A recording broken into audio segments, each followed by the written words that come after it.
What's going on, Sens fans? Welcome back to another post-game coverage, and today I'm not joined by Jack like usual. I am joined by Jordan, who many of you might know as Natty from the comments. So yeah, welcome, Jordan. How you doing? Good. Nice to see a big win. Yeah, couldn't come at a better time, too. Montreal's right in that playoff push, and to shut them out, I'm sure that doesn't help them much. Oh, no, it's perfect that it's against the Habs. Yeah, really, though. Couldn't be any better. And just the youth movement is really showing tonight, especially with Shane Pinto, his first game. He did not look like a rookie at all out there. Like, No. What was the face-offs out there even? Like, I just had it up here. And what was his stupid name? Only took 6, but yeah, 4 for 2. First ever point off the Zaitsev signature empty net goal. Yeah. He loves that. Yeah, I mean, the face-offs were fabulous tonight. Obviously, everybody that watches this knows Jack and I love to talk about face-offs, and I just tweeted out, like, the face-offs numbers were ridiculous tonight, other than Colin White, who struggled. So did Nick Paul, who went 2 for 7. But yeah, like 71% from Norris, 67% from Pinto, 67% from Tierney, and 86% from Tkachuk. Like, yeah, like just everything you could ask for. Yeah, especially all the kids pulling their weight. Like, that's all you can hope for. Yeah, and this is what everybody's been waiting for, is Pinto to come in and do these face-offs for us, because nobody could get it right all season. So, yeah, it's really good to see Pinto come in and play, like you said, not like a rookie. He came in and played a really good, sound game right from the get-go, defensively and offensively. He showed some offense that we haven't seen from a lot of players this year already. So, yeah, like, it was a sloppy game all around, so... But his defensive, like the takeaways, like I think he was only credited for 3, which that's like it's definitely a bit more than that. But yeah, his defense, like first game, just doing all that takeaways, center ice turnovers, like did not look like a rookie. Everything we hoped for. Yeah, and I mean, actually, with the least amount of time, he only played 3 shifts in the second period and 9 minutes and 24 seconds in the whole game. I don't know why he hasn't played more. I know DJ wants to go for the win in this game. Yeah. But I think Pinto is going to help you do that, not hurt you because he's a rookie playing his first game. Like, I get it just because, like, rookie first game and DJ has his vets like White and Tierney out there. But at the same time, when you see, like, the pedigree, like, face-off guy from the NCAA and under 10 minutes, especially in such a sloppy, just back-and-forth game, like, just give him some ice time there. Like, Montreal never looked in the game at all. So I don't really get why he wasn't really out there too much. But I get it. Yeah, it would have been a really good game to showcase him. But again, it makes sense for DJ to want to go for the win and just, what you have, let him ease in. Kind of like I'm not surprised Bernard Docker sat tonight. I wish he played over Josh Brown, especially because Josh Brown, how much time did he have tonight? 13 minutes. So not a ton. Victor Mete only played 10. So yeah, I'd like to see Bernard Docker back in there. He looked pretty sound last game. So yeah, no, I agree. But some subtle changes. Like I get what DJ's saying, especially like watching Josh Anderson out there. He's just running around all night, just being physical. I get where DJ's coming from, just the way, especially with Stützle just getting abused most of the year by Montreal. But like that's why Josh Brown's in there, and he didn't really do much. Like he wasn't bad, but he just didn't really do much for that whole stand up for your team aspect. Yeah, and this is one of those games that I expect. It was a really physical game. I don't have the hits right in front of me with the total. I know Montreal. I'm pretty sure Montreal out hit the Sens like 2-1. Yeah, it was crazy how many hits were being thrown this game. But yeah, again, I don't mind Josh Brown coming in for this game at all. So good on DJ for making that call and not being scared to, especially with we were promised after the trade deadline. It's all the old guys are out, all the new guys are in. I'm okay with it. It's a controversial take, but yeah. Not too bad. Yeah, no, like it's one game. Like there's people really calling for his head on Twitter today when they saw that Brown was going in. Like it's one game. Like it's not the end of the world to put him in there.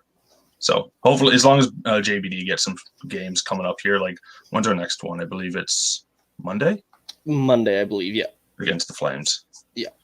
So yeah, so hopefully both him and Pinto are in that.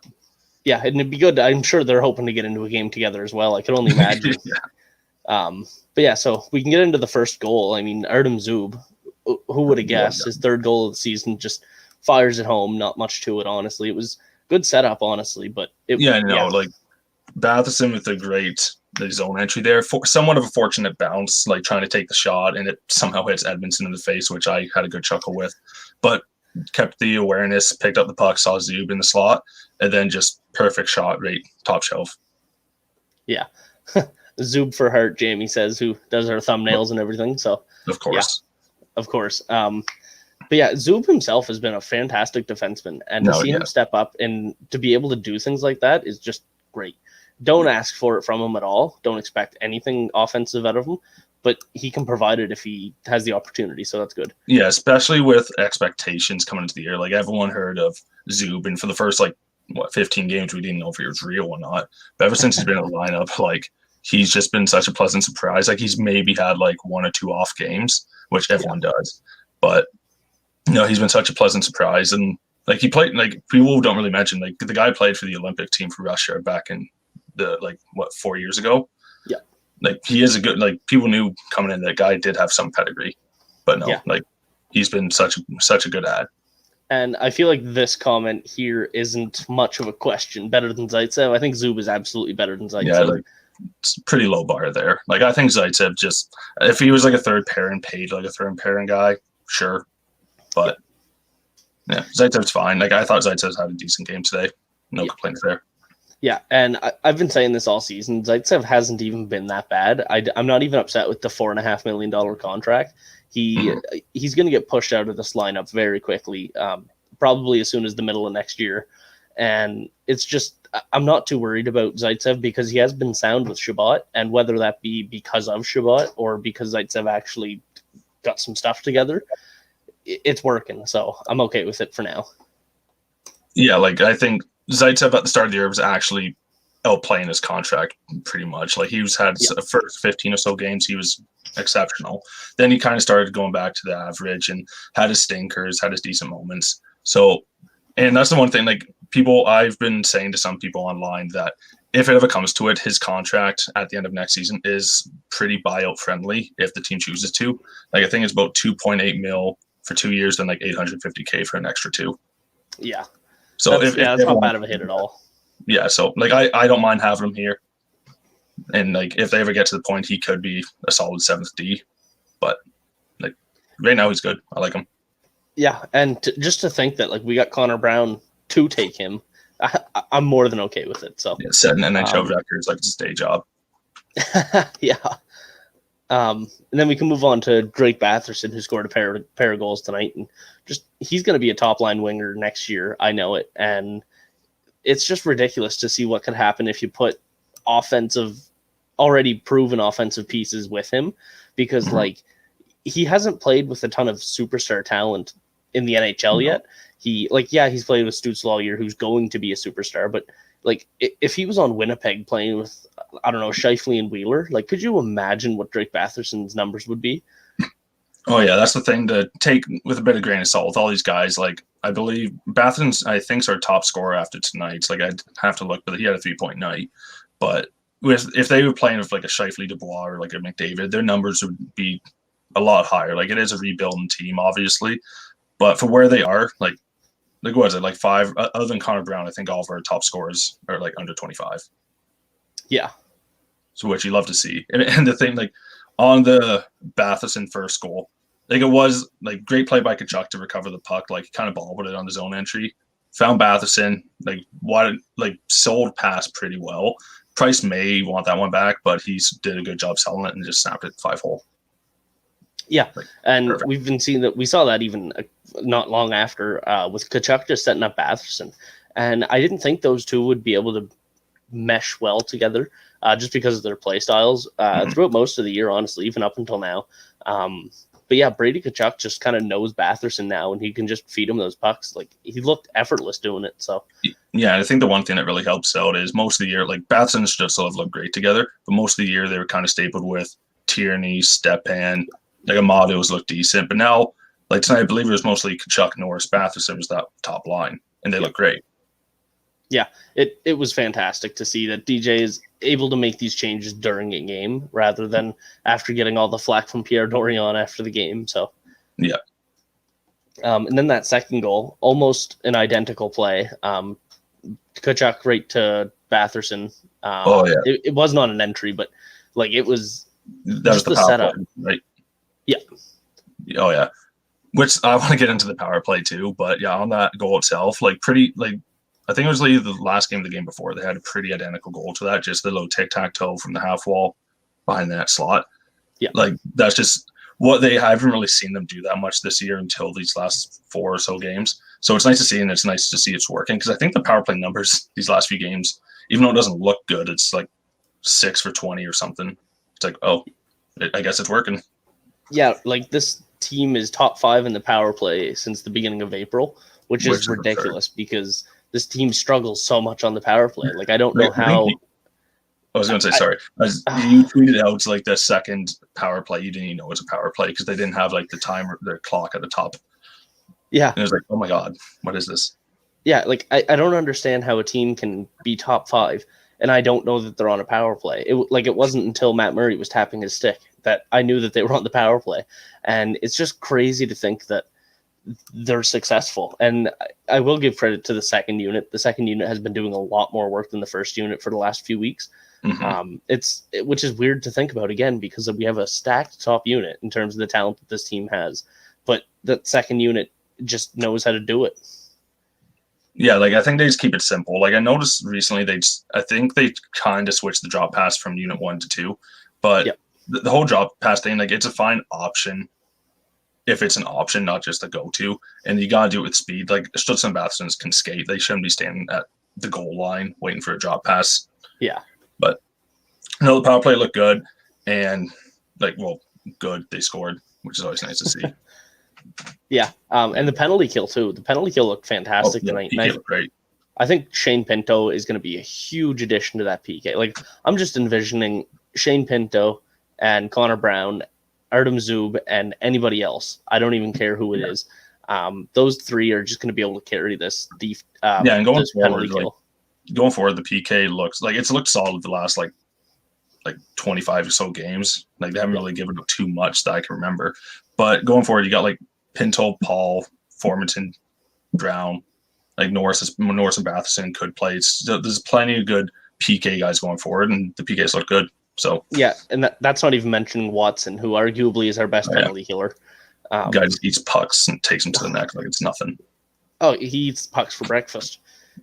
Which you'd love to see. And which I just want to hype up Watson. Like I know in the offseason there's a lot of like meh moves, but Watson, I think it's without a doubt other than Zub, but for like the actual guys in the NHL, like easily the best off. Like for what was it, a 5th round pick you got him, signed for 2 more years.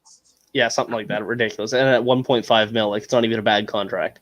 So the perfect 4th line, just grinder, stick up for your team, plays PK, doesn't complain about it. Love it.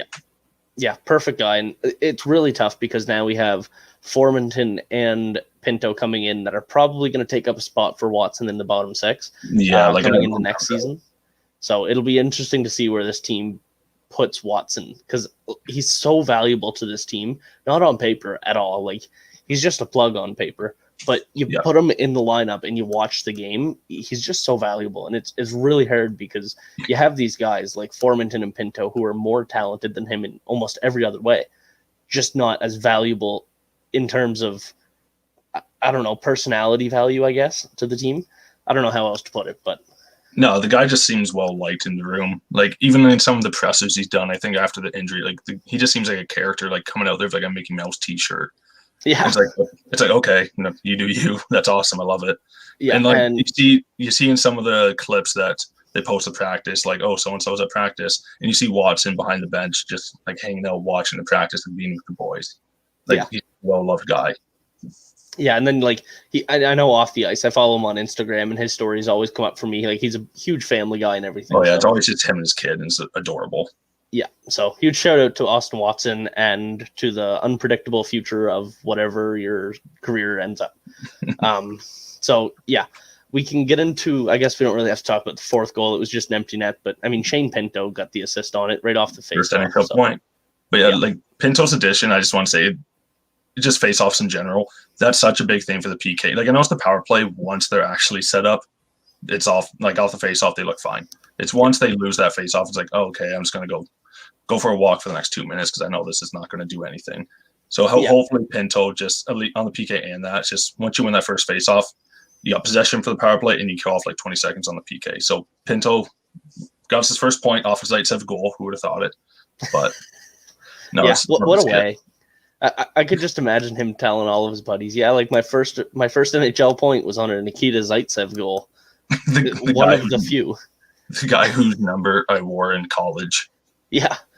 Oh, yeah, true. I didn't even think about that. Yeah, that's funny. Yeah. But yeah, as soon as I saw the puck going down, I'm like, tell me that was I saw it was a right shot D. I'm like, please make it a Zub 2-goal game. Then I saw Zaitsev. I'm like, no, whatever. 2 goals on the year. That's good enough. Yeah. And then it was just a really rough game for both teams. I guess metaphorically and physically rough. Mm-hmm. Like what were the final shots? Like 20-14 or something. 23-15, I think, was the final. Yeah, like Ottawa had a great start, like the first 10 minutes. So like it was all Ottawa, but then like the rest of the game was just so sloppy back and forth, and like which I don't really like. I get from Montreal because they played last night against the Flames, but for Ottawa, it's like you won the game. But the fact that it looked so sloppy, like I was like, I don't want to say a boring game because you won. It's always great to see, but there's just a lot of like dump, goalie picks it up, breakout, dump. I'm like, no. Yeah, but it's tough because this team has made so many strides forward, but at the same time, while they played a fantastic game tonight, but it was very so defensive. Sloppy. You love to see because that was the thing that they struggled to work. Like the offense was always kind of there, but it was always just keeping the puck. Like especially like there was a lot of turn. Like Colin White's like perfect pass to Drouin in the first. If that was anybody but Drouin, it's a totally different game. That would have got them back in the game. And yeah. It's like, oh, that was a beautiful pass by White. Like, you love to see it. Oh, wait, it was to Drouin. Never mind. Yeah, and poor Drouin with the 24-game goal drought. Like, I didn't even realize. Like, yeah, I didn't realize he only had 2 goals. Like, everyone was talking about Danault at the start of the year. And I was like, oh, wait, Drouin only has 2. Yeah, that's ridiculous. And, like, look at how much roasting Taylor Hall got in Buffalo for his 2 goals. Why isn't Drouin getting any of that? And I think it makes it even more funny that Sergachev is doing so well in Tampa. It's basically another Hall for Larson is what I tweeted out earlier. I know, like Sergachev's just such a good play. Like I think it was up to like last year. Like there was like I have Habs fan buddies, and they were like, "Oh no, Drouin's a good top 6 winger. We like the trade." And it's like he has 2 goals this year. Yeah. Like he's a solid player, but 2 goals. Like Nick Paul has more, and he hasn't scored in like 2 months until lost the other game. Yeah, that's just ridiculous. Like it's crazy how these guys can go through huge goal droughts and just nobody noticed, but. I guess that comes with the superstar tagline that Taylor Hall goes around with. So, yeah, one thing I was going to mention that we haven't really touched on was first shutout of the year for the team. And Matt Murray didn't really have too much of a busy night up until the last 5 minutes. But no, he looked solid. Like no complaints, not really busy. But the last few minutes, it was kind of a firing gallery for the guy. But love to see the first shutout. Yeah, and it's huge because this is the only team in the NHL that has yet to be shut out. Which is so funny. Yeah, which is hilarious because we're second last in the team behind Buffalo. Like, I don't know. But at the same time, this is our first shutout, and huge props to Matt Murray, who's coming back. He played a good game against Winnipeg the other day. 32 out of 35 saves, which is more than we could ask for Matt Murray that we had most of the season. But yeah, it was just a great game by Matt Murray the other day. And then to come out and win this game 4-0, like huge props to him. Like you said, there wasn't a ton of shots, only 23, but there were some high quality shots. And I'm not saying anything against Carey Price because he made some nice saves as well. But he just robbed Dadonov early in the first. That power play disgusting. That was 2 seconds left. I'm like, Dadonov's gonna get. Well, never mind. He can't buy a goal right now. Yeah, it's been rough for Dadonov at times, and he came out of the gate flying in this game. But he had a good start to the game. Yeah, and Matt Murray just really held us in. So, didn't let any momentum go away. It's great to see for the season he's had. Like the up and down. Like not the best start. Everyone agrees with that. And then great game, good, bad game, great game, bad game. Coming off injury of 2 great games with his first shutout, like that's huge going forward. Yeah, huge for his confidence, and I think we'll be able to see that take effect on the ice. Not necessarily saying he's going to get another shutout tomorrow or Monday when they play, but I just think he's going to have better play generally moving forward. So good on him for getting a shutout. just great for his confidence and great for the teams, because obviously there's some games where it's like the team would play well, then Murray let in a stinker, and that's deflating. But now that Murray's come back and is just playing like these 2-game sample size, but he's played great. So that's huge. Yeah, great for the team, like you said, team confidence and his. So with that, we can move into our 3 stars. So who are your 3 stars for your first time on the post-game coverage? Okay, so I got 2 of them. Okay, honorable mention to Matt Murray. Like, just first shout out for the team, bounce back like last few games. Like, he deserves the big shout out. So 3rd star, I'm going to go with Zub. Yep. Just solid game, ended up with a game-winning goal, which is always nice to see. But just like the guy never takes a shift off, plays physical, plays PK, moves the puck, nothing fancy. Just like, he's such a good ad going forward, and hopefully he's here for a few years after. Yep. Then star 2, Batherson. Like, hard not to give it to him on his 3-point night. And I don't know if you follow Locked On Sens, but I know Ross has just been laying on that 3-point banner. I hope he did it for tonight. Yeah. Just because he finally got the 3-point night. But no, 2 goals, great game all around, 2-way play, turnovers. Like, he's just the complete package of a player.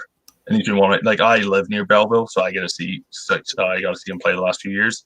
And it's great to see him finally play up in Ottawa. Nice. And first start, it's got to be Pinto. First NHL game, did not look out of place, looked great. Just a takeaway machine, just was like credit of 3, it's got to be more than that. Winning faceoffs, first point, like, hard to do for a rookie to come in and just look like a natural. Yeah, absolutely. So I've got 2 questions for you after that. Let's go.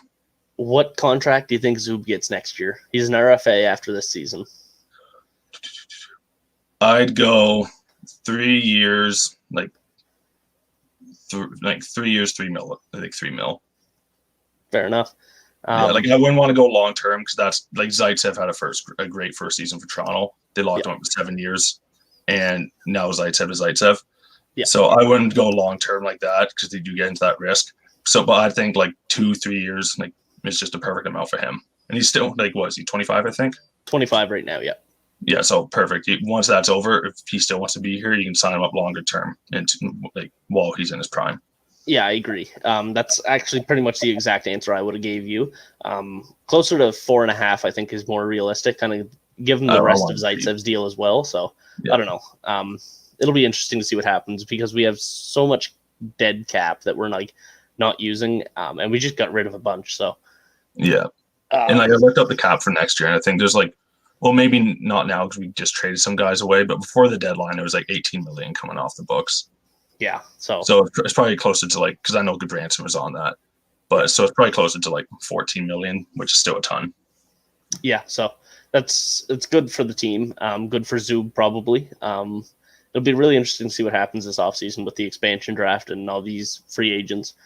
So yeah, I'll get into my stars. Mm-hmm. I'll give Shane Pinto an extra big shout out just because he had a fantastic game.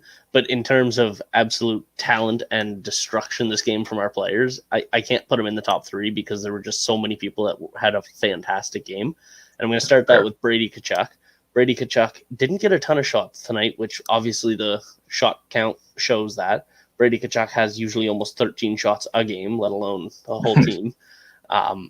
So yeah, he slowed down a little bit there, and he didn't have a ton of hits, but he was a lot more present this game, I find, which is really weird because I find he's most present when he's shooting and hitting. But like, he 2 assists tonight, did a great job of being where he needs to be, which he struggled with. And I know Jammy is not a big fan of, maybe not a big fan, but just called out Brady on some things. And I think a lot of things that Brady deserves to be called out on have been fixed lately. Yeah. And he's doing a lot better with his positioning. And tonight was a great game that he can show that he has offensive upside. So huge shout out to him for my 3rd star. For my 2nd star, I'll go Batherson as well. He just fantastic game. He gets a couple extra bonus points for being a Nova Scotia boy like me. Sure. And so, yeah, he played a great game. Like I said, 2 goals and an assist, 3-point night, and can't complain about that from anybody, let alone Drake Batherson, who's kind of struggled a little bit lately, but he's getting back up on that horse. So I'll give my first star to Matt Murray, just because like all these struggles that he's had, a lot of people are talking like, oh, is this just confidence? Does he have some mental health issues going on again? Because obviously there's the story that came out that he was struggled a lot after his father passed away. So maybe there's just some mental health things going on. Maybe it was physical, but he came back tonight and he just played fantastic. So huge shout out to him for my first star as well. No, completely fair. Great game by the guy. And yeah, people don't really look at like father passing away, new team, rebuilding team during a pandemic after a rough year to begin with. Like there's a lot working against the guy coming into this season. So it's great to see him actually start putting together some big wins. Yeah, it's exactly what we want to see. And I mean, over the last 2 games, I think that's 55 for 58 shots. I think that would be something like that. So that would be about a 948, 950 save percentage. So yeah, huge comeback for him. So yeah. So who do you got for who needs to be better for next game? This might be an obvious one, or it might be a hot take.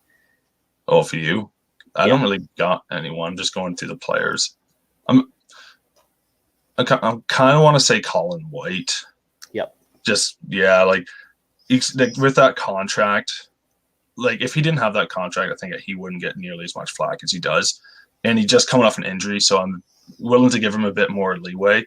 But no, like that turnover, especially like halfway through the first or whenever that was, like that was just egregious. Like at first, I'm like, I didn't even believe what I saw. Yep. So, and also big save by Murray there. But no, like coming in, like he's expected to be like a vet, like I guess a veteran, like half the team's under 25. But he's expected to come in and play a good 2-way role. Like I just expect a bit more from him. Like I don't know who his line mates were tonight. I think it was Paul and Dadonov. Yeah. But yeah, like Paul always has a good game. But no, White's the one I'd probably say. Yeah, fair enough. And for mine, I'm going to go Thomas Chabot. And not because he didn't have a good game tonight. I feel like he had a better game tonight than he had the last couple nights. But but I am going to say that he still just really needs to work on his decision-making. He excelled at that for the last few years, but this year he's taken quite a step back. And he's just making a lot of bad passes that just shouldn't be going there at all. So I just think he needs to kind of step up. And I'm not completely against the Chabot for captain, but I think Brady's definitely being able to make his case better with this play from Chabot. So. Yeah, like at the start of the year, I was all for it, like Chabot captain. And then after the course of the year, just like Brady's plays just kept going up and up and up and just dragging the guys everywhere. Well, Chabot's still a great player. Like Kachuk's got to be the captain going forward. Yeah, I agree. And I've been saying that for a while as well. So I don't really have anything else to add for tonight. Do you? No, not really. Just, I guess, honorable mention for who needs to be better. I was going to say DJ Smith, just for the fact that the entire team looks sloppy. That's also on the coach. Like playing Montreal on the second half of a back-to-back, they're probably going to be a bit slow. Like it's also on the coach to try and, like, nothing to do with the lineup. I thought the deployment was completely fair and the lineup was good. But just, like, DJ's got to get the guys up and going to try and take advantage of a sloppy Montreal team.